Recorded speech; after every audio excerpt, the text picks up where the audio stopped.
You know, when Meghan Markle and Prince Harry decided to quit the British monarchy, they had big dreams, and those big dreams had been put together long before they decided to go and see senior members of the British monarchy to tell them of their plans. We know, for instance, that Meghan herself was already having meetings with a guy called Jeffrey Katzenberg at Kensington Palace because he was setting up a brand new streaming service.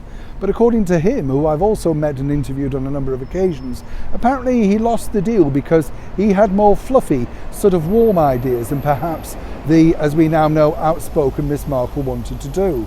It's difficult, isn't it, when you started a brand new venture? What do you do and what's the right hit? But then, in the fullness of time, we found out, of course, that Harry and Meghan had decided to set up their own production company, Archwell Productions, Archwell Audio.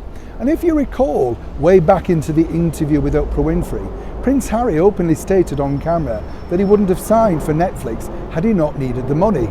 Hardly inspiring for a company giving you millions of dollars, is it? So it's interesting to note that now people have left Netflix after they've decided to have something of a clear out themselves, having lost quite a few subscribers in this cost of living crisis. Exactly what went on in that particular meeting, and as ever we have to say allegedly.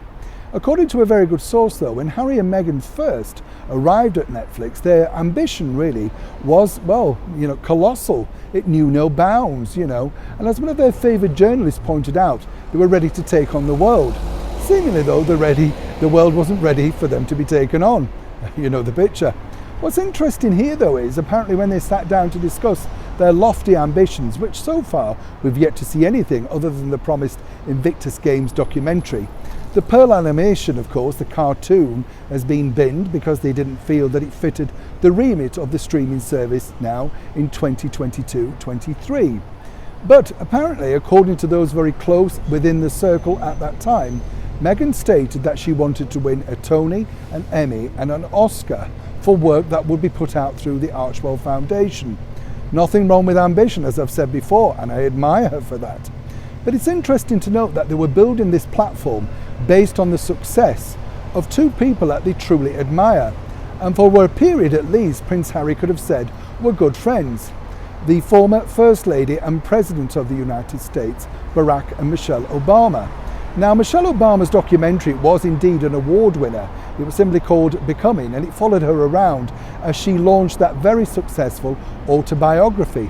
Since then, there's been other awards and other successes. That was the reason, according to the good source, why Harry and Meghan, in fact, were very keen to forge a good, strong bond with the Obamas. But as we told you before, seemingly, they were turned off by the Oprah Winfrey interview, having a lot of love, respect, and more importantly, just absolutely adored our late monarch, Queen Elizabeth II. So truly, Harry and Meghan played it wrong.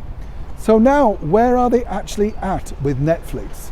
Well, according to a very good source there, and as ever, we have to say allegedly, there really only is the Invictus Games plot. Nothing else has been put forward to replace what was slated for the Pearl animation thing.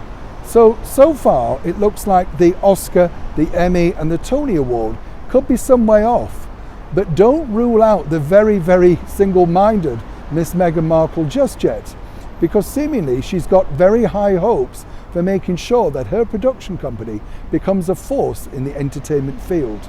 That is, of course, once you find exactly what the public want from you. And that, as ever, is the tricky bit.